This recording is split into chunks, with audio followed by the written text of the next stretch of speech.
Le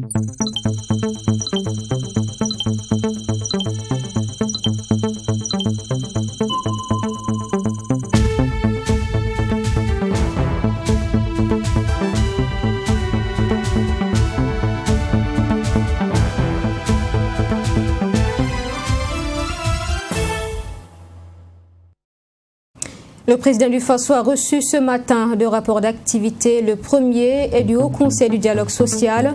Le document fait cas de renforcement de capacités et de recommandations dans le cadre de la résolution de tensions entre les travailleurs. Et le second rapport d'activité reçu par le président du Faso est celui du Haut Conseil pour la réconciliation et l'unité nationale Ashkroun. L'institution est également à la fin de son premier mandat. Et puis ce matin, installation de 20 membres composant le comité de réflexion sur les mesures conservatoires d'urgence à prendre en matière de gestion foncière au Burkina face à l'urgence. À propos donc de la question du foncier, leurs premières propositions sont attendues dans 21 jours. Bonsoir à tous et bienvenue dans ce 20h. Merci de nous suivre. Au cours de cette matinée, le président du Faso recevait en audience une délégation du Haut Conseil du dialogue social, une rencontre qui a été organisée pour la remise du rapport d'activité 2020 de l'institution donc du dialogue social. Pour en savoir plus, je vous propose ce reportage de Sanata Serré. L'une des principales missions du Haut Conseil du dialogue social est de contribuer à la recherche de solutions appropriées aux conflits sociaux à caractère national relevant du monde du travail. Ce lundi 19 avril, le président de l'institution et sa délégation étaient à Kosiam pour remettre au président du Faso leur rapport d'activité 2020.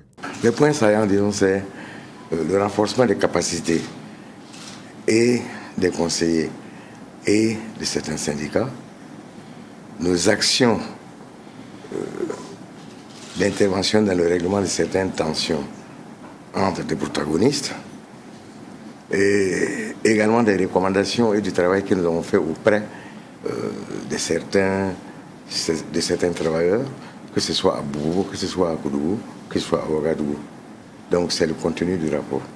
Outre les actions menées, ce rapport contient également quelques recommandations, des recommandations adressées aux différents partenaires. Sur un ensemble de questions, nous avons fait des recommandations et aux partenaires sociaux et au gouvernement. Mais de manière globale, pour le règlement d'un ensemble de questions, par exemple, si je prends la question de la réponse contre la Covid, nous avons discuté avec l'ensemble des partenaires, que ce soit les ministères, que ce soit la présidence, que ce soit le premier ministère, et que ce soit les syndicats, et que ce soit le patronat. Et nous avons fait un ensemble de recommandations qui sont contenues dans un livret. Malheureusement, ça n'a pas pu aboutir parce que disons, il y a eu des couacs au sein du gouvernement. On n'a pas pu donc finaliser, mais ce n'est que partie remise. Nous allons poursuivre donc le processus. Le Haut Conseil du dialogue social est une organisation tripartite, gouvernement, patronat, travailleurs, qui œuvre pour la promotion du dialogue social. L'institution a été créée en mai 2017 à la demande de l'unité d'action syndicale, UAS. Ce matin, le président du Faso a également reçu le rapport des travaux du Haut Conseil pour la réconciliation et l'unité nationale. Le document résume les actions du Ashkroun sur la période 2016-2020, donc au président du Faso. Cette présentation de rapport marque également la fin du premier mandat du Ashkroun, qui avait donc pour mission de réconcilier les Burkinabés. Détail avec Fatima Tanikiema. Réduire la vulnérabilité des populations éleveurs, c'est le sens de ce projet soumis au président du Faso. Selon le collectif contre l'impunité et la stigmatisation des communautés, ces populations sont victimes de groupes armés terroristes et aussi par la question de la stigmatisation. Cette question de vulnérabilité, il faut la traiter et nous estimons que si nous traitons cette question de vulnérabilité des populations pasteurs et éleveurs, on va non seulement rehausser le niveau de l'éducation, on va réduire l'amplitude de l'élevage transhumant, on va également contribuer à réduire l'extrémisme ou la radicalisation des enfants de ces populations pasteurs éleveurs. Ce projet qui vise à promouvoir la paix et le vivre ensemble de tous les Burkinabés a été apprécié par Rochma Christian Kaboré. Et selon le coordonnateur du collectif, des dispositions seront prises dans les jours à venir afin de trouver des solutions durables à cette question, a rassuré le président du Faso. Ce que nous avons compris, vraiment, c'est ressorti clairement, le président du Faso a été vraiment sensible et il a même exprimé, il a dit que c'est un projet pertinent et que des dispositions seront prises dans les jours à venir pour trouver un cadre pour mieux approfondir la réflexion et également se mettre au travail parce que c'est un projet pratique qui peut vraiment sauver des milliers de Burkinabés et également unir des milliers de Burkinabés pour qu'on puisse construire la patrie ensemble. L'ensemble de l'administration est aussi interpellé par ce projet, a laissé entendre le coordonnateur du collectif contre l'impunité et la stigmatisation des communautés. Vous l'aurez bien compris, il s'agissait plutôt d'une troisième audience donc à Kosiam ce matin. Une délégation en effet du Conseil du collectif contre l'impunité et la stigmatisation des communautés a présenté un projet au président du Faso, un projet qui à terme donc est censé produire des résultats positifs dans le cadre du renforcement de la paix et du vivre ensemble au Burkina. Des précisions donc qui étaient données par Mamid Ganakamabou. Je vous propose à présent de revenir sur cette audience du Ashkroun.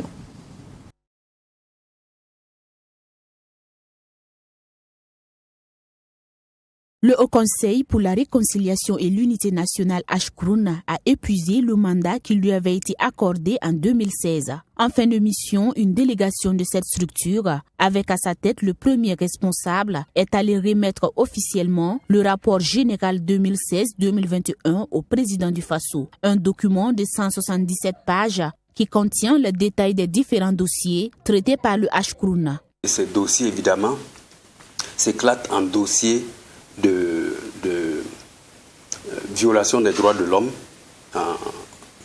politique, dans le domaine économique, de crimes économiques, de crimes politiques, et aussi des dossiers qui sont des dossiers sur, par exemple, les situations où vous avez, par exemple, des biens détruits suite à des événements.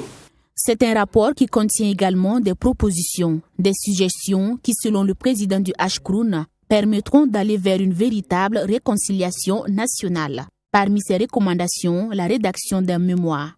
Il faut identifier les raisons ou les cases qui sont restées vides et qui ont permis aux uns et aux autres, quel que soit là où ils étaient, de poser des actes répréhensibles sans être tenu comptable de ça. Et ça nous amène à ce que nous avons souhaité et qui se trouve dans le rapport. Ça doit nous amener à une écriture de la mémoire. Pour que demain, que ce soit nous-mêmes, que ce soit les générations à venir, pour que demain, elles puissent se souvenir. Rappelons que le Haut Conseil pour la réconciliation et l'unité nationale avait pour mission de traiter des dossiers liés aux conflits politiques et socio-économiques, chose qui devait lui permettre de procéder à des réparations. Ce rapport général remis au président du Faso ce 19 avril 2021 fait cas de toutes les missions qu'a pu effectuer le Ashkroun durant ces 5 dernières années selon son président. Un reportage signé Fatima Tani Kiema. Le document de stratégie pays 2017-2021 de la Banque africaine de développement au Burkina est arrivé à son terme. Ce 19 avril, les deux partenaires étaient en conclave pour tirer les leçons des performances réalisées et définir les nouvelles priorités donc du Burkina dans la préparation du nouveau document de stratégie pays 2022-2026. Le point de la rencontre par visioconférence avec Michael Toukré. Le Burkina Faso et son partenaire stratégique, la Banque africaine de développement BAD, en atelier pour passer en revue la mission de préparation du rapport combiné d'achèvement du document stratégie pays 2017-2021. Sur une douzaine de projets, la Banque africaine de développement a pu accompagner le Burkina Faso à hauteur de 400 milliards de francs CFA. Une coopération très satisfaisante selon le ministre délégué chargé de l'aménagement du territoire. Ces 400 milliards de francs CFA a servi à financer un certain nombre de projets, dont le plus emblématique, c'est la route Gunguin, Fada, Piega et frontière du Niger, donc pour lequel il y a eu en tout cas un certain nombre de difficultés de démarrage, mais qui, à travers donc la qualité donc du dialogue, nous avons réussi à baliser. Et comme je le disais en salle, le facteur handicapant le plus important à travers la mise en œuvre de ce DSP, c'était donc les questions de l'insécurité. Mais la Banque africaine de développement, avec donc les dispositions ou les flexibilités que nous les connaissons, ont entrepris en tout cas de travailler à ce que la question donc de l'insécurité soit intégrée dans le DSP à venir pour que nous puissions négliger maintenant les risques de nos mises en œuvre des projets et plutôt optimiser donc les conditions de réussite. Le nouveau document Pays de la Banque africaine de développement 2022-2026 en élaboration vise donc à prendre en compte et répondre à l'opportunité de financement du Burkina Faso à travers le nouveau PNDS, mais aussi définir les options stratégiques du gouvernement burkinabé. Dans quelle mesure les éléments nouveaux, comme les questions sécuritaires que Mme la ministre évoquait, ont impacté sur la mise en œuvre de ce programme? Et qu'est-ce qu'on peut déjà avoir comme des mesures de mitigation pour les opérations futures pour pouvoir les mettre en œuvre convenablement. Et donc ça va être ça les échanges que nous aurons, mais également mieux comprendre les priorités du gouvernement dans le cadre du nouveau référentiel en cours de finalisation et aussi avoir de la part du gouvernement les domaines dans lesquels il voudrait voir la Banque africaine de développement l'appuyer. De 2017 à 2021, la Banque africaine de développement a accompagné le Burkina Faso sur 22 projets de son portefeuille actif. Et c'est un appui conséquent qui a pu toucher tous les domaines structurants de l'économie, comme la promotion de l'accès à l'énergie et le développement du secteur agricole pour une croissance inclusive. Je vous en parle en titre. Installation ce matin par le ministre en charge de l'administration territoriale du comité de réflexion sur les mesures conservatoires d'urgence à prendre en matière de gestion foncière au Burkina. Au nombre de 20, les membres disposent de 21 jours pour produire un document contenant les premières mesures conservatoires urgentes et forte également sur la promotion immobilière au Burkina. Ils doivent également élaborer une feuille de route assortie d'un budget pour la mise en œuvre des mesures qui seront donc proposées. Maxime Jeud-Bambara. 21 jours, soit 3 semaines, c'est le temps imparti à ce comité nouvellement installé pour réfléchir et proposer des mesures conservatoires d'urgence à prendre en matière de gestion foncière au Burkina Faso. Le comité, dirigé par le directeur général du développement territorial, Charles-Félix Dalla, a également pour mission d'élaborer une feuille de route assortie d'un budget pour la mise en œuvre des mesures urgentes proposées et réfléchir sur les modalités de mise en place d'un comité de réflexion sur la refonte globale des textes législatifs et réglementaires régissant la gestion foncière au Burkina Faso. Et donc, dans les 21 jours, c'est d'arriver à faire des propositions qui pourraient permettre d'avoir des solutions immédiates à mettre en œuvre et des propositions qui seront analysées pour pouvoir avoir un texte fédérateur pour la gestion foncière pour tout le Burkina, pour tous les ministères, pour tous les départements ministériels. Parce que les problèmes ont été posés par tous les départements ministériels. Il y a des solutions qui ont été proposées et c'est ensemble qu'on va regarder tous ces documents pour pouvoir faire ces propositions. On va essayer, et s'il y a des difficultés, on pourra écrire pour demander de prolonger. Mais pour le moment, nous ne sommes pas là.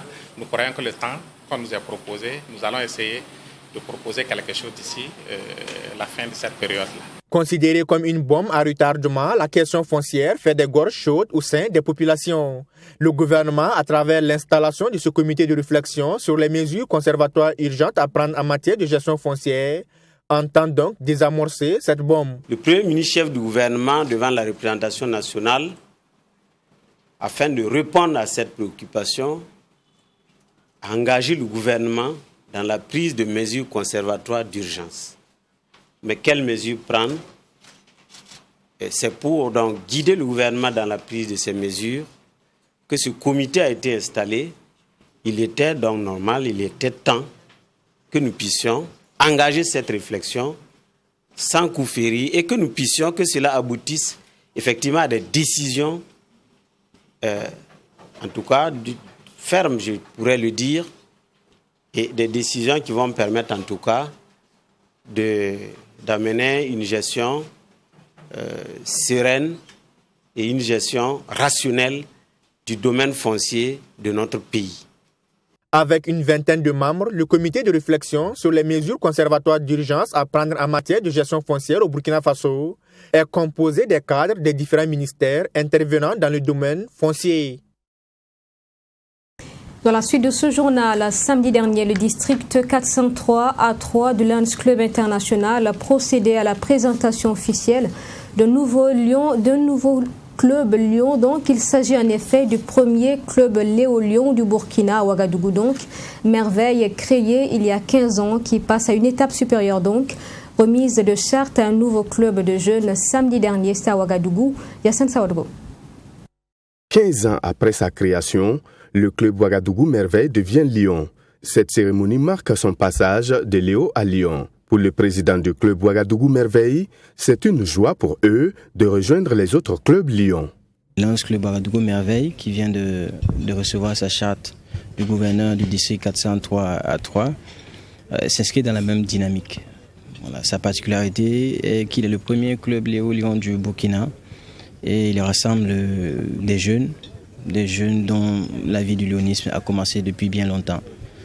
Et c'est le Burkina qui gagne parce que nous allons rejoindre nos chers amis des autres clubs Lyon pour le bénéfice des plus démunis et des personnes qui sont dans le besoin.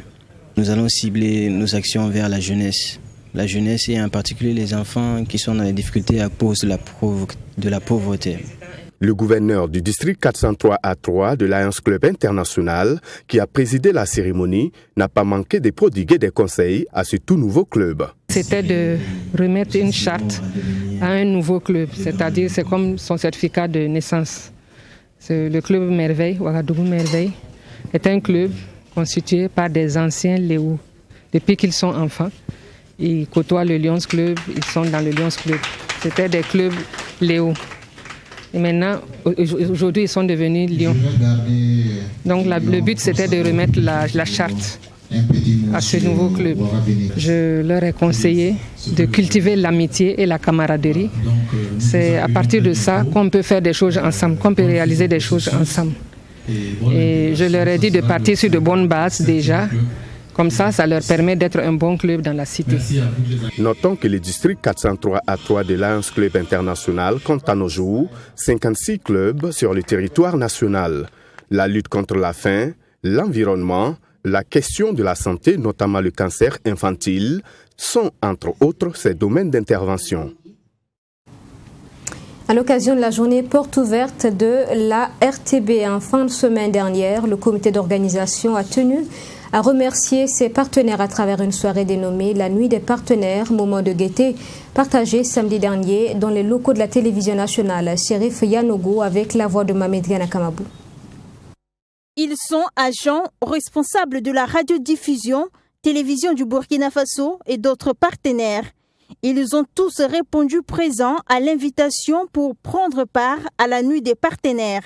Une occasion pour la RTB de rendre un hommage à ses partenaires et leur exprimer sa reconnaissance selon son directeur général. Nous vous témoignons notre sincère reconnaissance pour le choix porté sur la RTB pour rendre visibles vos actions au quotidien et cela depuis de nombreuses années. Nous sommes reconnaissants parce que vous avez toujours soutenu et accompagné nos initiatives de développement et d'amélioration du contenu audiovisuel public. Pour le directeur général de la LONAB, par ailleurs parrain de cette nuit des partenaires, c'est de leur devoir d'accompagner la structure qui fait la promotion de leurs produits depuis des années. Je suis très heureux de prendre part à cette belle soirée de reconnaissance. Je voudrais remercier la RTB pour le choix porté sur ma personne et sur notre société, la Loterie nationale burkinabé, pour parrainer cette activité. Je mesure toute la portée de cet honneur et de cette marque d'attention. Parmi les partenaires qui ont reçu les attestations de reconnaissance figure le Fonds burkinabé de développement économique et social, FBDS. Et pour son premier responsable, le fonds est mis à la disposition pour les actions de développement et cette reconnaissance est une invite à mieux faire. Sentiment certainement de joie mais sentiment également de privilège, parce que si nous avons été reconnus en cette nuit, c'est parce que, en tout cas selon les critères qui ont été retenus, le fonds à travers l'ensemble du personnel devait être reconnu cette nuit pour certainement le travail qui a été accompli. Vous voyez qu'à travers cette reconnaissance qui a été retransmise en direct, c'est plus qu'une invite à mieux faire, parce que nous sommes maintenant sur les feux des projecteurs et c'est toute la structure qui doit se mobiliser encore pour des actions d'envergure, pour encore plus de reconnaissance. Donc c'est une invite à mieux faire, mais aussi une invite à être beaucoup plus engagé dans les actions de communication. Une nuit qui a également permis de rendre un hommage à certains agents de la RTB qui exercent dans d'autres localités. Une soirée riche en couleurs et en émotions avec des prestations d'artistes et humoristes. Une autre soirée dans ce journal, cette fois pour mettre l'étudiant à l'honneur, c'est à l'Institut supérieur des technologies. C'était samedi dernier pour magnifier donc ces étudiants qui se sont distingués par leur talent et leur persévérance lors des différentes compétitions universitaires, football et arts notamment. Image Abdourahim Tapsoba et Samira Ouedrago. Loin des salles de classe, étudiants, enseignants et partenaires de l'Institut supérieur de technologie IST se sont retrouvés dans ce cadre festif pour célébrer l'excellence. Des étudiants qui ont brillé par leur créativité et leur talent lors des différentes compétitions interuniversitaires. Des compétitions de football, basketball et surtout dans le domaine de l'entrepreneuriat. Amandine Rwamba fait partie des vedettes de la soirée avec ses prix raflés à la foire universitaire scolaire de Ouagadougou avec ce fumoir écologique. J'ai compéti à la FUSO, qui est la foire universitaire et estudiantine de Ouagadougou, dans le cadre de notre fumoir écologique. Lors de ce concours, j'ai eu l'opportunité de recevoir 2 prix. Le premier prix, c'est le prix de la meilleure jeune fille entrepreneur. Et le second prix, c'est le prix du deuxième étudiant entrepreneur, du deuxième meilleur étudiant entrepreneur. En plus de ce fumoir écologique, il y a ce groupe qui a mis en place un prototype d'une couveuse pour bébés prématurés. Ils sont sortis premiers dans le domaine du développement et de l'innovation de start-up. Les étudiants ont salué les dirigeants et l'Institut supérieur de technologie pour cette soirée organisée en leur honneur.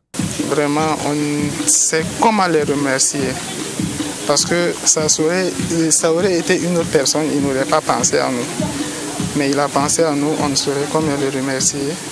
Et on va continuer à donner le sien pour donner encore plus d'innovation et finir notre travail. Pour les responsables de l'IST, c'était de leur devoir de mettre en lumière ces étudiants. Fêter la persévérance et la créativité de ces étudiants est une manière pour eux de leur témoigner tout leur soutien et encouragement. Ils invitent par ailleurs les étudiants à plus de persévérance. Ils ont été initiés à la co-création, ils ont réussi à faire des miracles, d'autres ont emporté d'autres trophées parce que tout simplement ils ont cultivé ce qu'on appelle le goût de l'effort. Ils ont cultivé l'effort et ça a très bien marché. Donc nous leur demandons de continuer. Il faut continuer, il faut persévérer à continuer. Ces jeunes ont lors de cette soirée reçu l'encouragement des partenaires ainsi que des promesses d'accompagnement dans leurs différents projets. Les responsables de l'Institut supérieur de technologie disent également rester disponibles pour leurs étudiants dans la réalisation de leurs rêves. Et puis le sport pour terminer ce journal. L'étoile filante de Ouagadougou et l'Asfaï Ninega se sont neutralisés ce dimanche au stade municipal Issoufou Joseph Konombo. C'était lors de la 26e journée du Faso Foot. La rencontre s'est soldée par le score de 1 but partout. Un derby qui a tenu son pari selon Assami Touré dans ce reportage. Le derby EFO Asfaï Ninega pour le compte de la 26e journée a tenu son pari. Les deux équipes entrent dans la rencontre tambour battant avec quelques occasions de but de part et d'autre en première période. La mi-temps intervient sur un score de 0 but partout. C'est en seconde partie que les 22 acteurs se donnent à fond. Cyril Nguessan, à 2 reprises, manque l'occasion de donner l'avantage à son équipe l'Asfaï Ninega. D'abord sur cette offrande, puis avec ce ballon sur la barre transversale. Et contre le cours du jeu, Yannick Pounogo, grâce à un service de Rahman Kwanda, ouvre la marque pour l'étoile filante de Ouagadougou. L'ASFA Eninga mené au score garde son sang-froid et 2 minutes plus tard, sur un corner joué à la Rémoise, Mikaïlou Drabo permet aux Asphasiens de revenir à la marque. Après ce but, plus rien ne sera fait, d'où le score de 1 but partout. Un résultat bien apprécié par l'entraîneur de l'ASFA Eninga. Bon, vous savez, comme je l'ai toujours dit avec vos gens, ce championnat-là, elle est tellement fort que les points sont très chers. Au-delà du derby, bon, moi j'ai vu que mon équipe a raté tellement de buts. En général, des matchs comme ça, si vous ratez des buts, vous risquez de prendre. J'ai pris 1 but, j'ai tout fait pour remonter ces buts. Je pense que c'est une très bonne. Ce match nul-là est très bienvenu.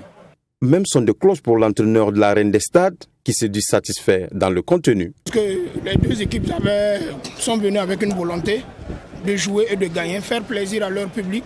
Je pense qu'on prend un match nul, c'est bon, et on va voir la suite à venir.